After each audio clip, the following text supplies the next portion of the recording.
All right. Well, good morning, everyone. Thank you so much for joining me today. My name is Samantha Bouwers. I am the consultant for continuing education here at the State Library of Iowa. And normally, I am the one who is just sort of getting things off and running and then sitting back and watching it go.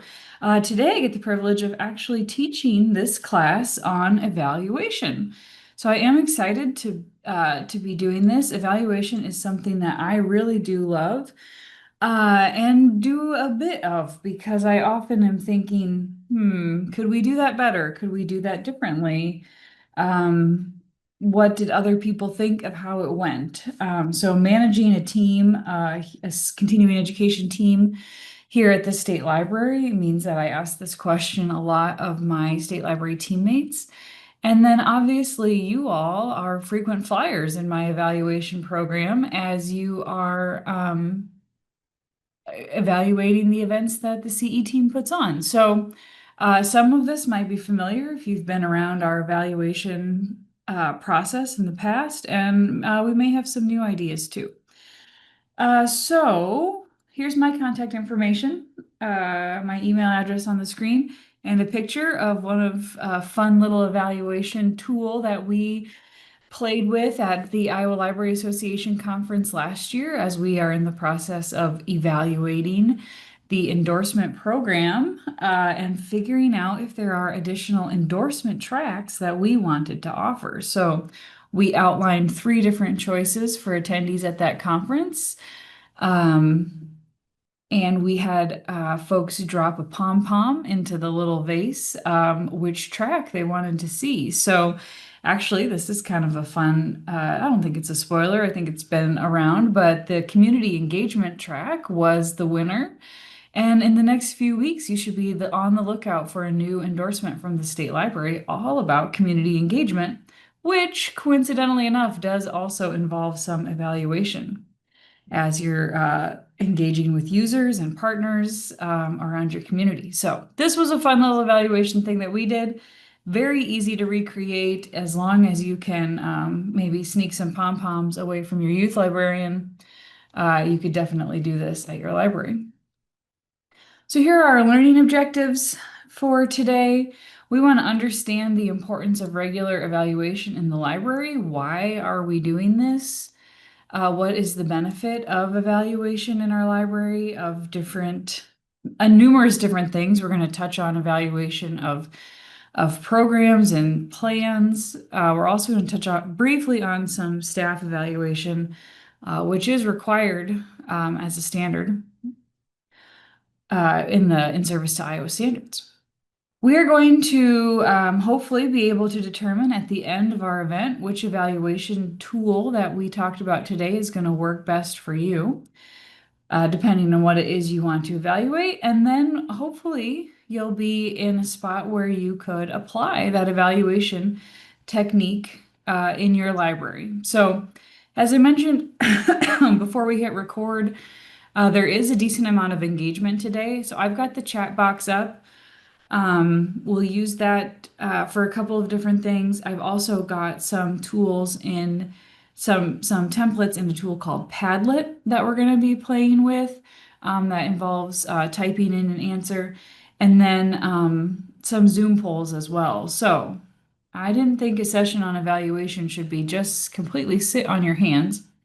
So I hope you are able to engage with us that way. If you're multitasking this morning, sitting on the desk, and hoping to glean something, you may be better off hitting the recording, but we'll see how this all goes. Well, we're glad to have you here.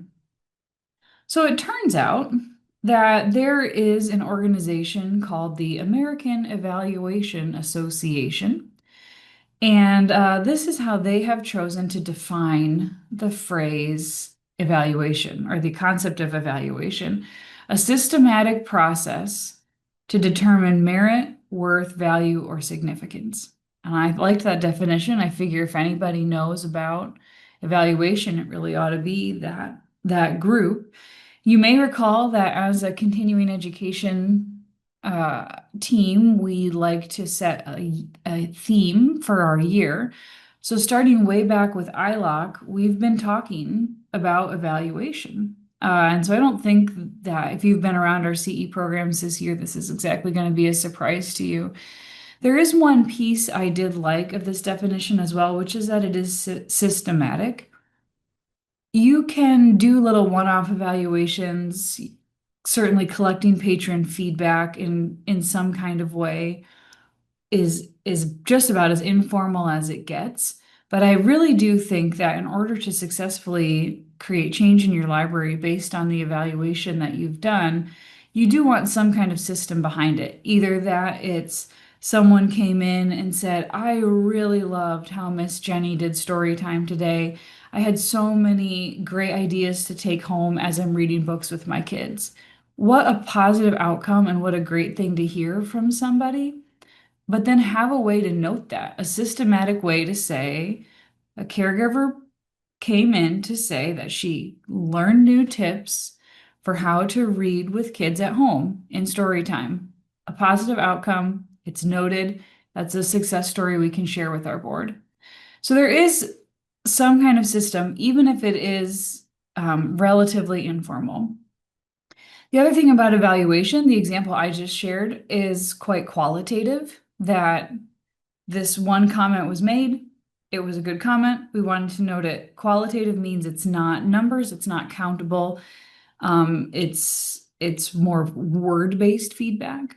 But evaluation also can involve quantitative feedback. So we did a survey of everyone who participated in the summer reading program last year, and 75% of them said they liked having programs at the park.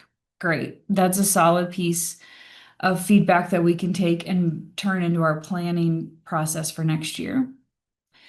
Evaluation also is inherently going to involve a wide variety of stakeholders. So I've mentioned a couple patron examples, but I also think you want to be systematically, again, there's that word, involving your staff, volunteers, and board members. And if you're a solo librarian, I would still engage in a pretty hefty evaluative process when I ran a library on my own as well.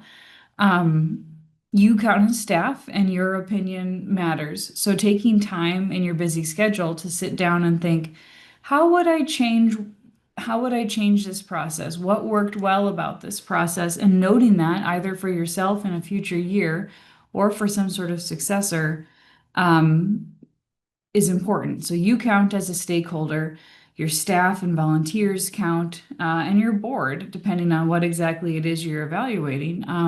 Soliciting feedback on these different topics from your board also really matters. Okay, so here's our first chance for engagement. Pull up that chat box. What do you currently evaluate in your library? Yeah, I've shared a few examples with you. And if the answer is maybe nothing, that's all right. But I'm just kind of curious to level set here.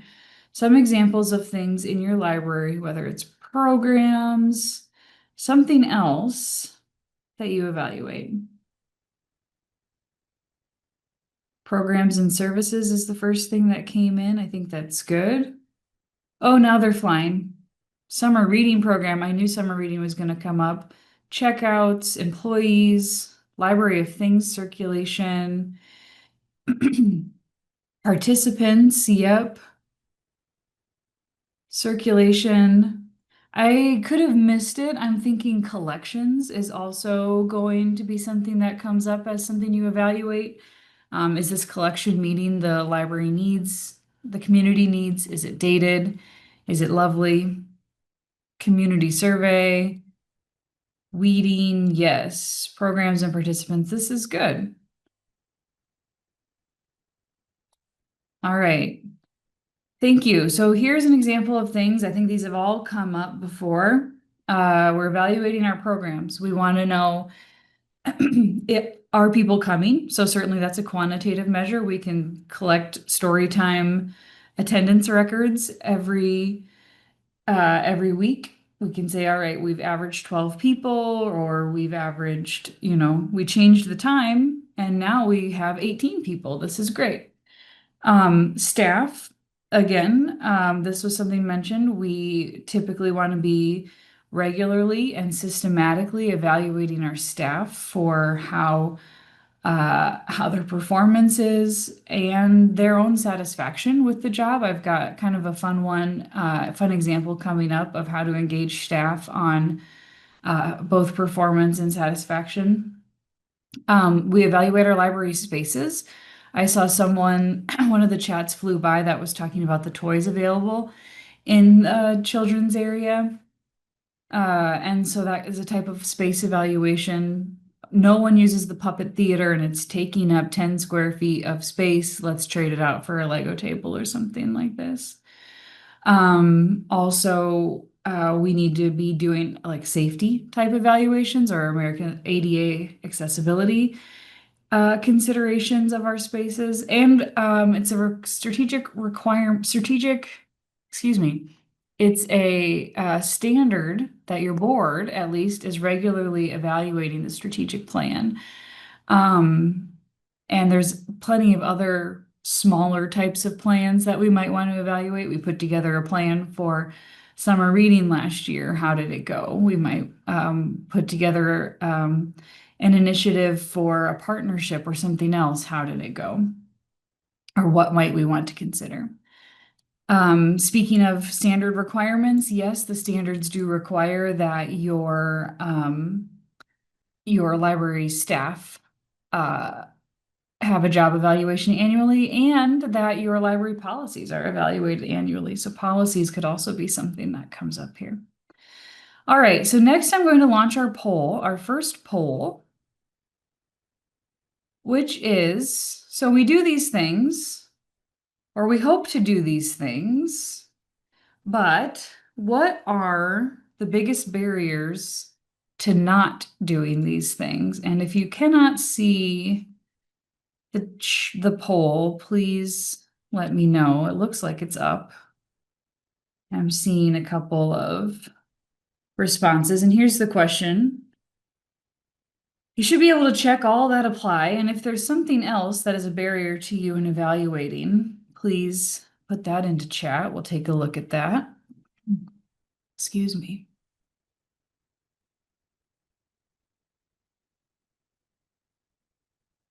I'm going to give this just a couple more minutes and take a water break.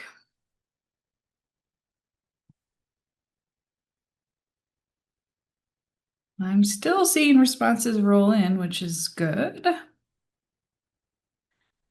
All right, it looks like our participation's kind of leveling off here. I'm going to close the poll and share the results. Resistance to change is something that came through in the chat. Yep. Oh, actually getting people to fill out the evaluation is that's a good one to think about. All right, let's share our results here. Can someone confirm in the chat if you can see the results? You're all good. Good. All right. So we have the biggest barrier listed here. I don't have the time, staff, tech to evaluate. Fair enough. Next up, I just know I'm the expert. And from there, we kind of have a tie between our stakeholders not necessarily caring about the results of our evaluation, really feeling like counting numbers, counting participation, that's kind of the most important thing. And then change fatigue, and that came up in chat as well. So I'm not too surprised. But I hope after we leave today that we can sort of feel like maybe these barriers aren't quite as big. And something actually also in the chat that I think is a valid concern is getting community members to participate in the evaluation. So maybe if we have some time at the end, we'll sort of go through some of these. We'll take some time to address that people not filling out or engaging in the evaluation. All right, so I want to address some of these barriers, and I'm going to go through them in the order they were on that poll, not the order that they were in priority from you all. Sorry, that would have been cool if I could have quick rearranged my slides to address the biggest barriers first. But so the first one on that poll was that I just know what's going well or what's not going well. And I have to say that in general, librarians are extremely in tune with their staff, with their programming, with their communities, and you are an expert for sure. And your own intuition does matter in this. But the first thing I would say is that formal evaluation, systematic evaluation is a chance to get outside your own bubble. The community may have needs and wants that go beyond what you can see. And sometimes sitting in the library, we get a little bit of blinders on to say, oh, uh, it seems fine. People are coming. People seem happy when they're here. We're going to call it good. Um, but there may be needs that aren't being expressed by people who aren't in the library. The other thing that I would say is that evaluation, particularly of like a patron-facing event, is an opportunity for community engagement. That when you throw a survey out to the community in some way, whether it is of a specific program or it is a bigger picture community engagement question, and you make changes based on the feedback provided, that's good faith that the people of your community put back in you to say the library is responsive to what we need and want. Um, and that's a good thing. That's fine. The other thing that I would say is that involving outside voices other than yourself, whether that's your staff or your patrons, is that sometimes that outside voice is what you need to create some leverage with other stakeholders. So if you are aware that the decor in the library is dated and not as attractive as it could be, you could take that to your board, and your board might say, well, you're just the librarian. You just work here. Please stop bugging us about painting the walls now. But if you're ever able to get feedback from the community that says, wow, this library is really dated. It could use some new furniture. It could use a new coat of paint. And you take that to your board, suddenly it's not just your voice squawking about it. You have some leverage through community feedback. I appreciate what Allison says in the chat. Perception is a tricky thing. It's your reality, but it's not always the reality. So certainly trust your intuition to some extent, but these regular evaluation of your staff and of your patrons can help either check some of those impressions that you have, and maybe they confirm what you know, and maybe you have some more digging to do about what needs to be changed. So the next barrier that I had noted is that change is hard. And the first thing I want to say is, yes, it is. It isn't. I remember the first Research Institute for Public Libraries conference I went to, Ripple, was right around the time we had released the endorsement program. We had taken some time off. People who have been around the state library community for a long time might remember we used to have public library management, PLM. We now have this new piece of technology. We have this new program. And we liked it. We were pretty proud of it. We thought it was going all right. And then I go to this Ripple conference where I'm supposed to think about evaluation and then think about the change I want to make. And I was kind of like, no, I just changed everything. I don't want to change anything again, ever, maybe. But because change is hard, that is why we want to evaluate. So we need to know what is working and what isn't. The other thing to keep in mind about change from a change management perspective is you don't have to change everything all at once. So look for where those easy wins might be out of patron or staff feedback and start small. You might have patron feedback saying, hey, we got to redo the whole teen area. And you guys have just gone through a huge weeding project or a big summer reading event or whatever.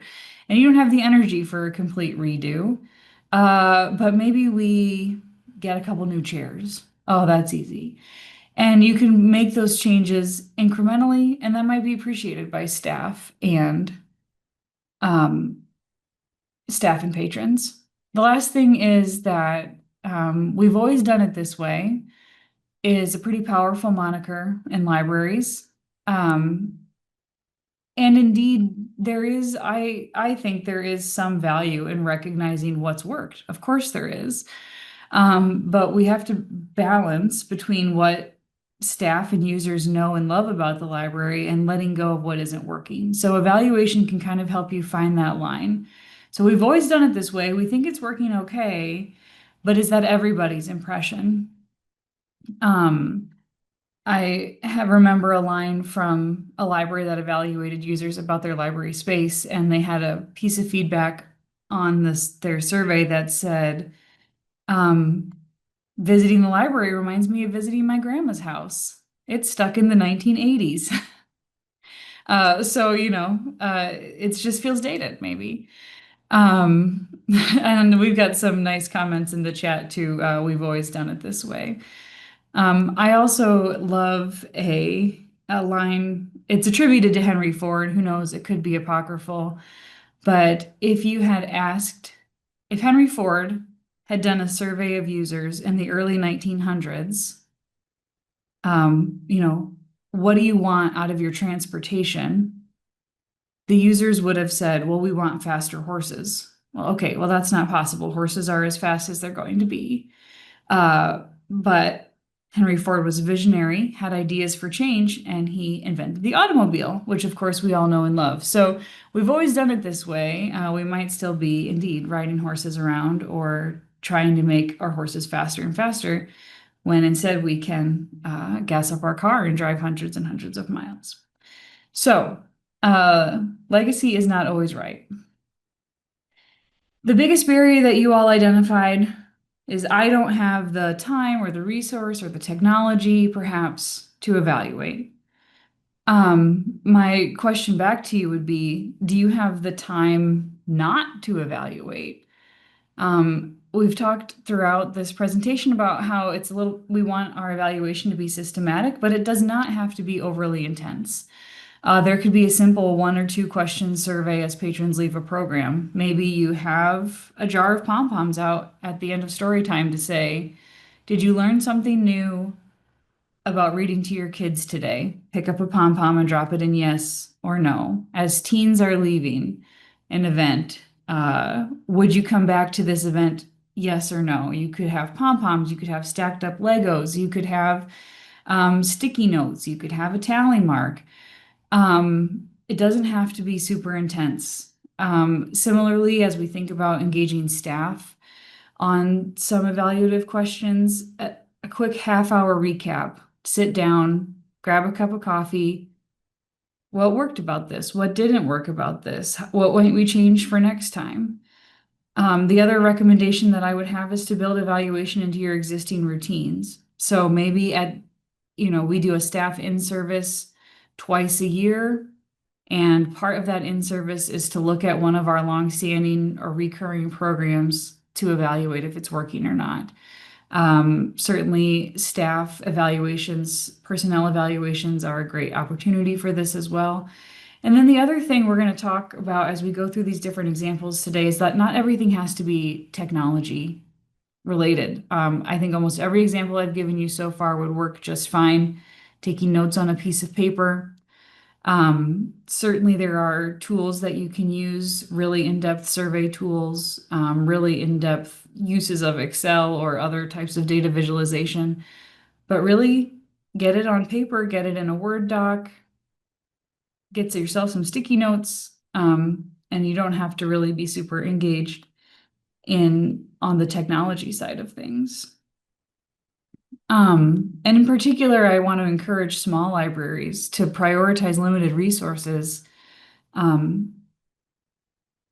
through good evaluation. All right, my stakeholders don't care. I read a phrase recently that was speak softly and carry a big stat.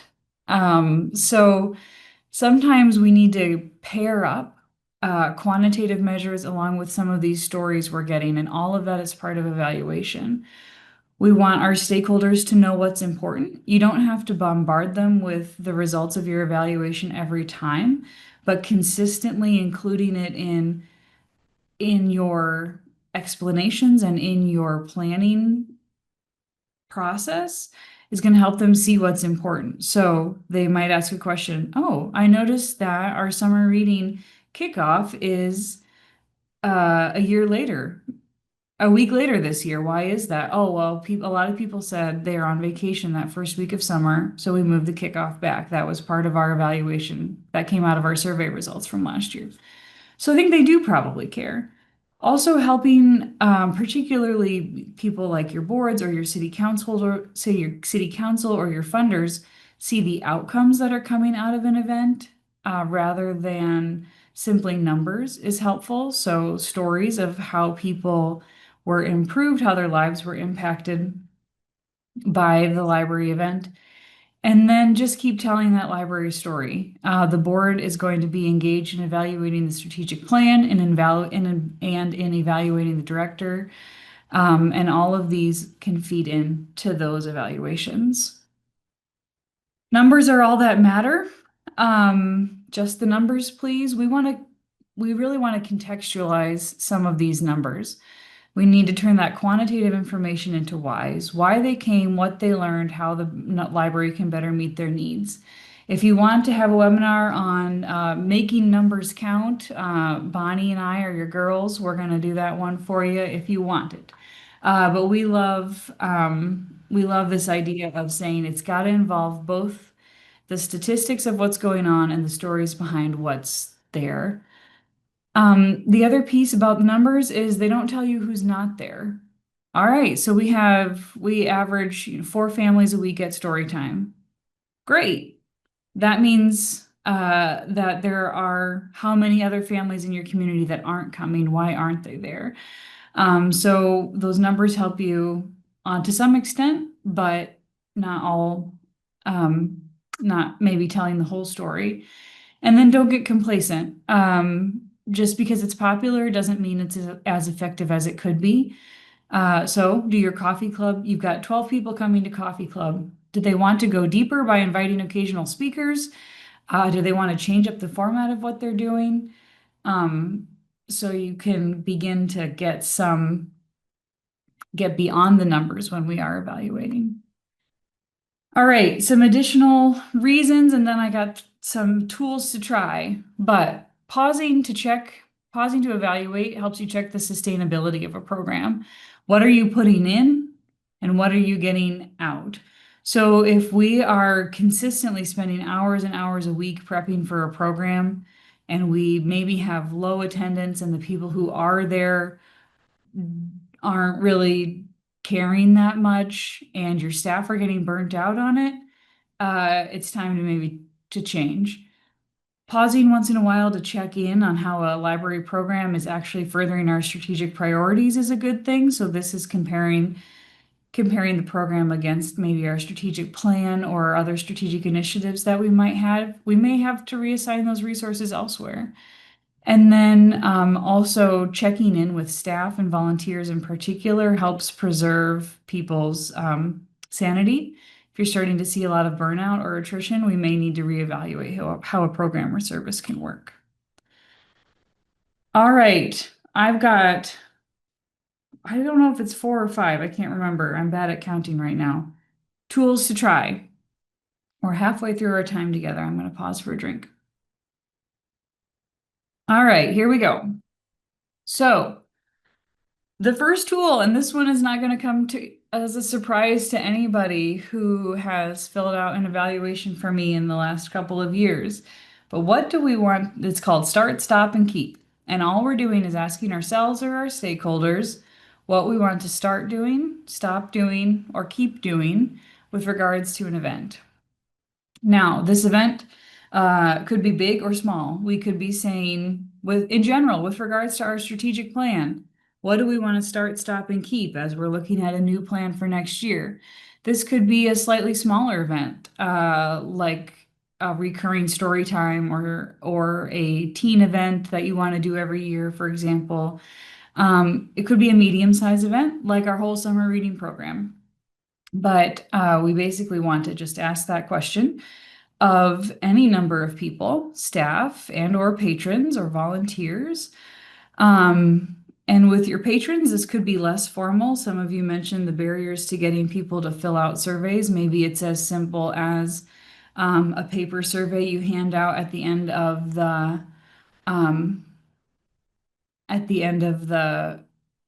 closing party. Or when somebody wins their final prize, you hand them a little quarter sheet that's just some general questions about the summer reading program overall. For staff, I think I would probably want to sit down with staff and volunteers to say, all right, for this year, what do we want to start, stop, and keep? So for a sit down event like that with staff or volunteers, or maybe you do gather a group of patrons that are representative of your community together, I would hand everybody a pile of sticky notes. I'd have 3 signs up on the board for start, stop, and keep.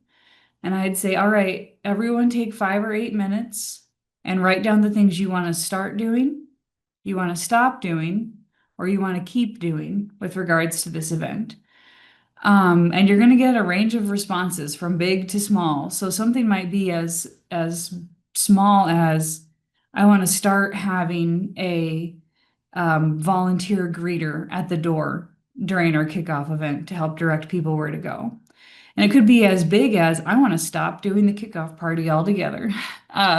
So you'll get a range of responses, and then as people put up their starts, their stops, and their keeps, you will start to see some trends emerge. So let's play around with this one. So I have this Padlet here. I'll put the link in the chat.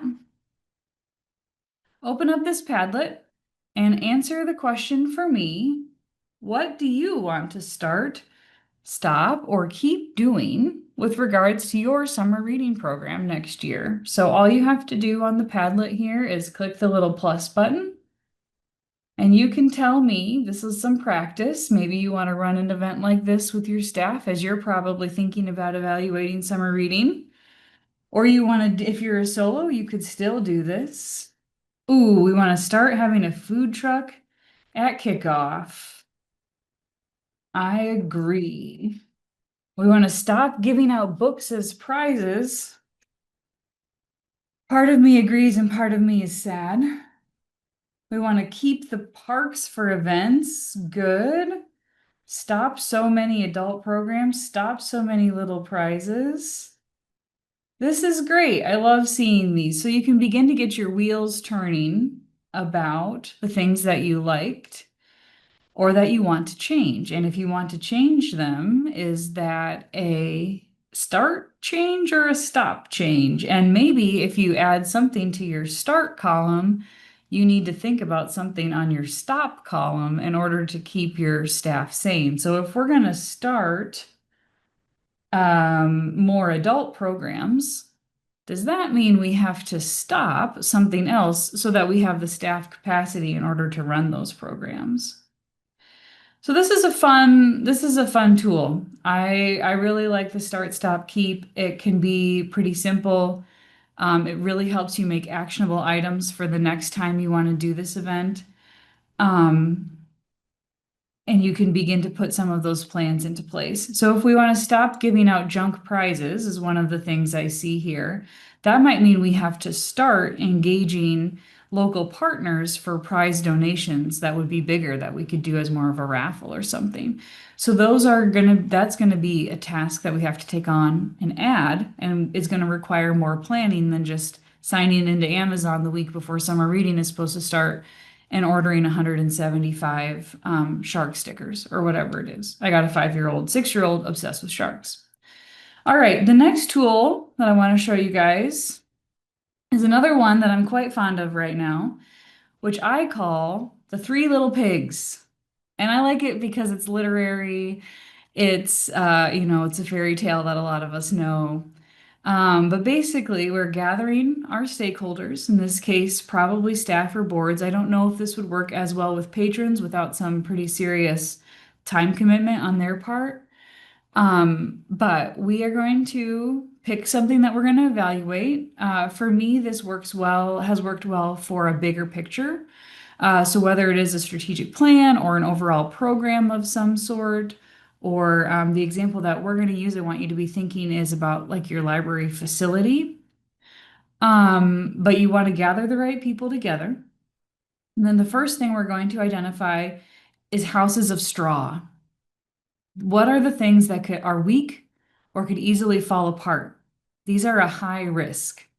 They might mean you might identify a shrinking collection budget, space constraints on programming, maybe a key partner that you've worked with is dissolving.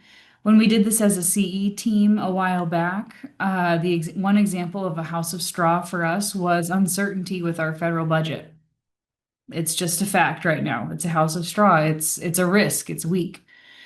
The houses of sticks are somewhat rigid, a medium amount of risk. So it could go maybe either way. Maybe it's dated space. Maybe all your teens graduated last year. Maybe you've got 3 people on staff that are all going to retire at the same time.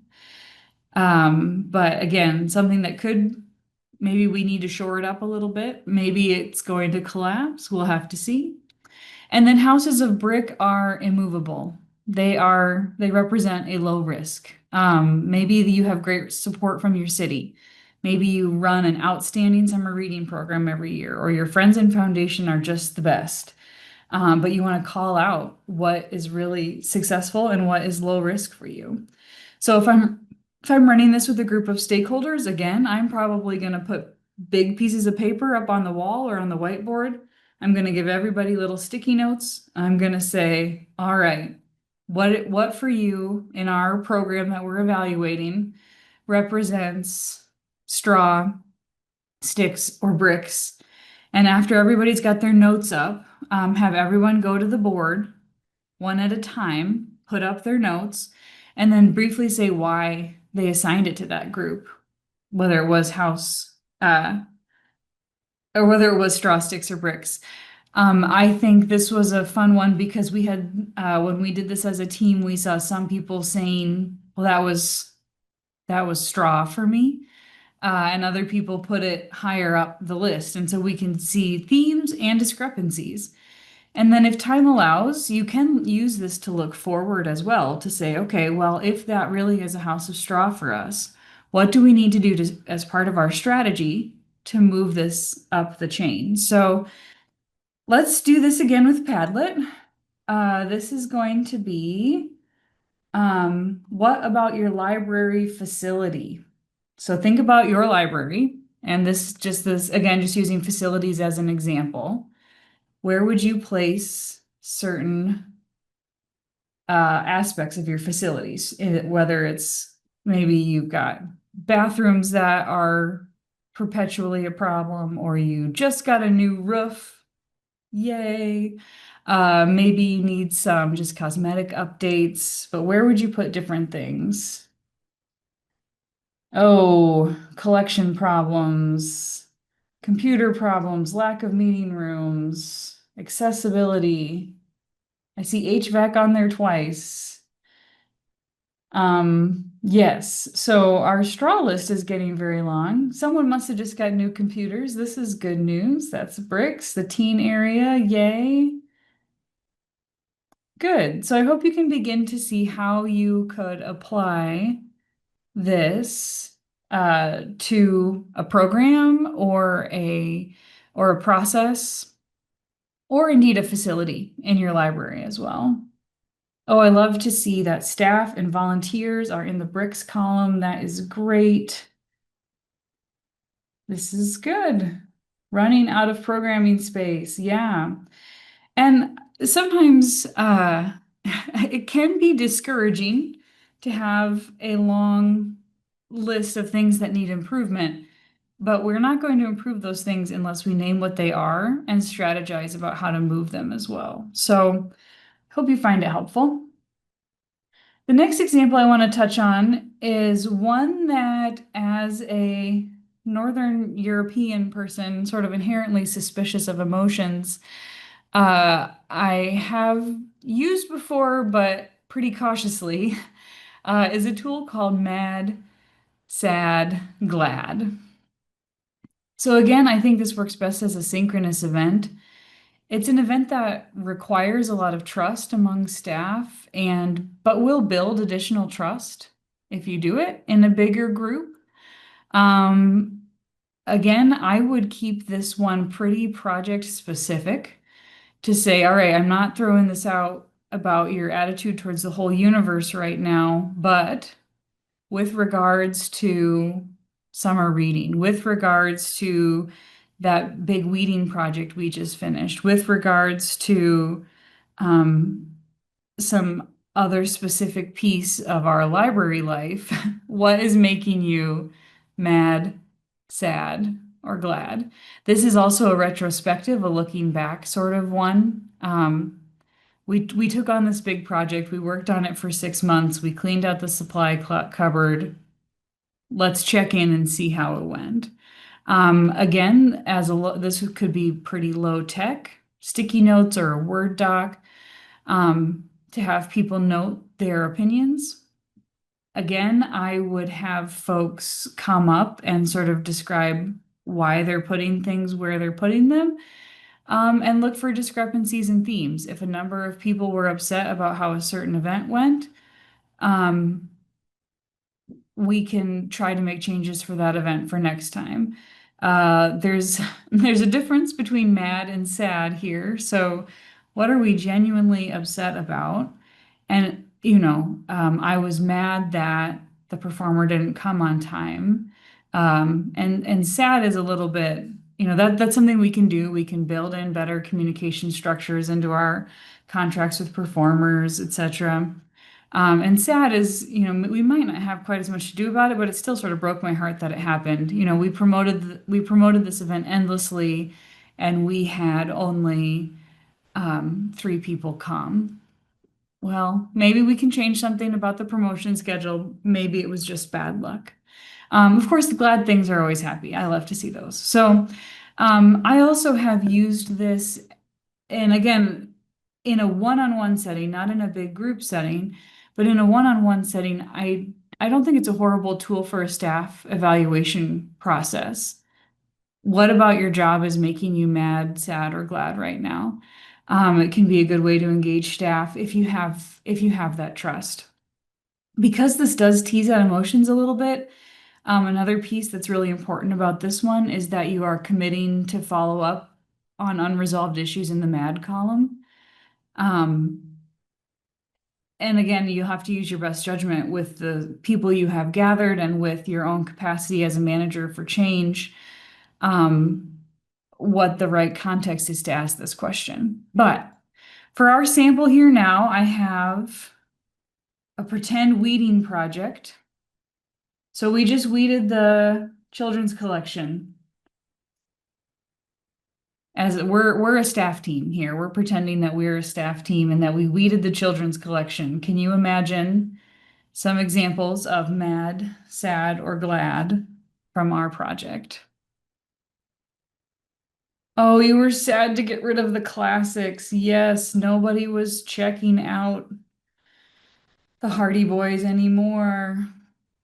So we got rid of them and it made me sad. My favorite book, yes. But it's so nice to see the open shelf space, and we've heard from patrons that it's easier to browse. Yeah. So I like this one. Again, I use it a little bit cautiously, the mad, sad, glad. But I do think it is a good one to try out with the right team. Ooh, yeah, it made me mad that expensive resources were weeded.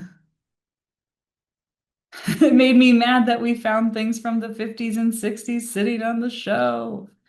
Yeah, for sure. So, I think it's a good one. Nice to have space for new books. Good, good, good. Yes. So you can see how this would work for different projects. All right, there's our link. Okay. So now the last tool I want to highlight here in our time together is a tool called the 5 Whys. This one I particularly like if you don't have a team to bounce ideas off of. If you yourself are sitting there thinking, why is this not working? What is going on right here?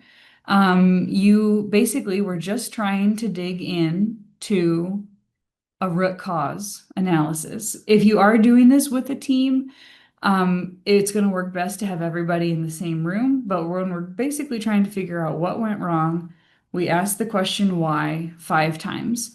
I called this one, it's also known as living with my 6-year-old. If we don't get to 5 whys, have we even had a conversation with my 6-year-old? This one we're not going to do together, but I wanted to show you an example.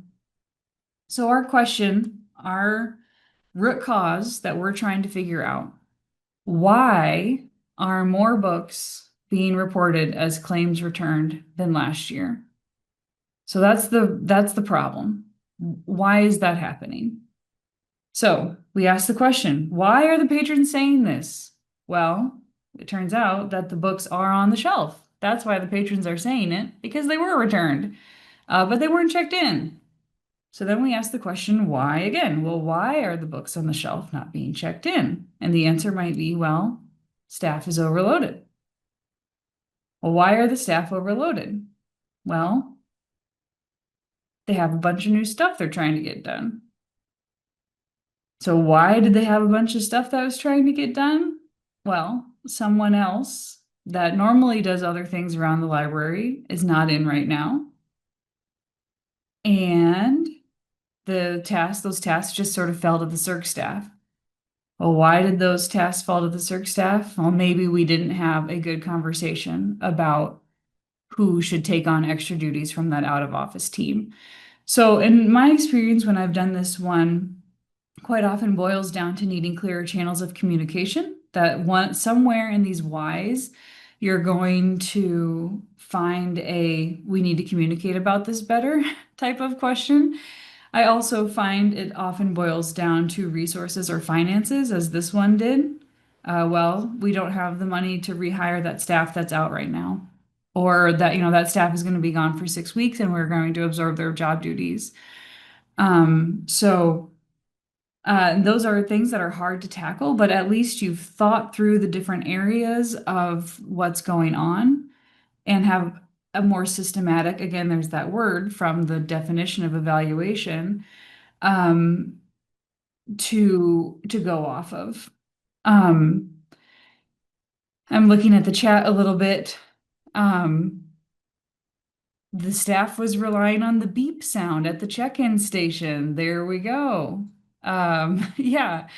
So you have, I was gonna maybe try to type up something about a self check-in, and I knew that not enough libraries on this call were gonna have an automated check-in for books, but yes, there's always gonna be a little reason. So by asking that question, uh, it can help you dig down deep. And even if the problem does boil down to well, we need more funding or we need another staff line, at least you have that answer and it's something that you can take to your stakeholders to say, all right, this is a documented problem that's happening. In our evaluations, this is one solution. What can we do to maybe free up some money to add another part-timer or hire someone temporarily, whatever the case might be. All right, I want to make a note here on technology. I kind of have touched on this. In general, almost nothing we did today requires a great deal of tech. You can use a Padlet like I set up. It's not hard to do that. It does require an account and a little bit of time. But if you do have a dispersed team or you want to do this remotely, or maybe you just want a digital record of what's being done, you could use something like Padlet or Trello or a virtual whiteboard. There's 10,000 tools out there. In the mid-tech range, I have facilitated almost all of these just by typing into a Word doc. I've got the Word doc up on the screen. I've got a heading labeled start. I've got a heading labeled stop. I've got a heading labeled keep. Or maybe I do it in a PowerPoint. I've got a slide for each. And as different themes come up, I add them to that slide. But almost everything we did today could be done with sticky notes or pieces of paper and tape, whiteboards. None of it is exactly technology heavy. Last thing I want to do here is issue a shameless plug for the Learning Circuit. So we are going to continue the theme of evaluation at our learning circuits in about 2 months. I hope that you all can join us. We're going to be looking at outcomes evaluation. So trying to get a little bit more at that, what life change was experienced by people who came to this event. But it will touch on a number of different ideas as well. So I put the links to register for the learning circuit into the chat. If If you're watching the recording, those learning circuits are taking place on October 25. So if you see this before that date, I would encourage you to get registered. We'd love to have you there. Those are open to all library staff, not just directors. All right, so I have another poll as we close here. Um, Maybe I have another poll. There we go. I have another poll. How likely are you to try these evaluation methods in your library? And I'm going to have to figure out what means what here. Speaking of evaluation, maybe I don't. I don't know. This is making sense. I'll share the results and then we'll talk through the colors that we can see here. Wait for a few more responses to roll in. And while those responses are rolling in, we will have just a couple minutes for questions here at the end. We can take a sec to figure out if we did address the my patrons don't actually fill out my surveys question. But if you have other questions you want to ask, now's the time to get those into the chat as well. So let me end the poll and share the results. Um, it looks like, so this lighter blue color here, oops, can you guys see the results? You can, right? Yes. Yeah, good. Thank you. This lighter blue color represents that maybe start, stop, keep is one of our top ones that we want to try. And I agree. For me, that is such an easy way to evaluate program service. The 5 whys is maybe the next one we want to try. 3 Little Pigs. I also think that that's it's just a fun one, and you can print off cute little graphics. You could get as creative as you want with engaging the participants in that one, and followed by Mad, Sad, Glad. I agree that one is maybe the most tricky to apply, and again, maybe it's just because I'm inherently suspicious of finding out that someone's mad or sad. Perhaps my butterfly heart can't take it, but it is a good tool. So I am glad to see these results. Thanks everyone for chiming in. You emotions. Yes, Heidi, thank you. That's a comment in the chat. Okay. So the question of getting feedback from attendees. I've already mentioned keeping it really simple. If you hand out a little quarter sheet of paper, yes, you're going to have to maybe manually tabulate those results in the computer somehow. If you want to put them into Excel to visualize or preserve for posterity to some extent, but I still think that having something really short and sweet, even if it takes a little more work on the back end for you, if your patrons are more likely to fill out a little brief one-off survey than they are to do some sort of big, huge, we're surveying the entire summer reading program. Look for tiny ways to make that work. I also think a wide distribution of surveys is always important. So maybe when someone signs up for the summer reading program, they include their phone number and you ask a question on there, may we use this phone number to contact you by text about a survey for you to complete at the end? And they might say no, then don't use their phone number that way. But having a wide way to distribute the survey, both electronically and in print, also on your social media channels and other places is important. I've heard of a lot of libraries. I've heard of several libraries throwing out the question on social media lately, like what does the library mean to you? That's a great way to get some quantitative feedback. Save those in a file somewhere, and you can use those when it comes time to start telling the library story. What are your suggestions for staff buy-in with evaluating the programs they deliver? So, um, I would say that one thing to get staff buy-in is always going to be to make good on the changes that they want to see or explain why you can't make the changes that they want to see. I really want to change the time that this program starts. Okay, let's try it. Commit to perhaps a pilot of that new time or whatever, we'll try it and see if it works. That's another way to evaluate. And if it doesn't work, we'll go back to doing it the old way or we'll look again. Um, Another option, and then or explaining why we can't do it. Well, we can't change it because the fire marshal won't allow it, or the space won't permit it, for example. Or if we can try it that way, but we need to find a new location. So always following through on their recommendations, at least as a test or pilot, is a good way to get staff buy-in. And if you're worried that staff won't give you any negative feedback, I think that's where some asking the question that goes beyond what went well and what didn't go well. Well, it was all fine. We had 15 people there and it was great.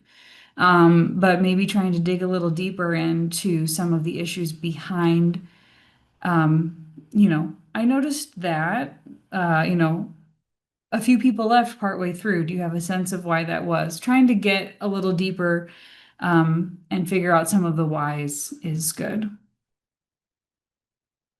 I don't see any other questions in chat right now. Amanda, is there anything that I missed? I didn't see anything come through that you haven't addressed already. So yeah, there is another. All right. Well, I am really thankful that you guys joined us today. Um, well, sorry, I'll finish my conclusion in just a second. There's a comment that came through that's worth calling out here in the chat as well, that anonymizing staff responses can be helpful. And so that is something that you could do if you have a larger staff, to say, hey, uh, fill out this form. Don't put your email address in, and we'll talk more about it. I also do think that you probably at some point want to bring those responses to the staff in the interest of transparency to say, I heard some feedback that the marketing did not go well. Like, here's what we're going to do to address that. So uh, I'm with staff in particular, I'm always going to be a proponent of being a little bit more transparent about responses. But yes, there is a role to play for anonymizing those responses as well. So good deal.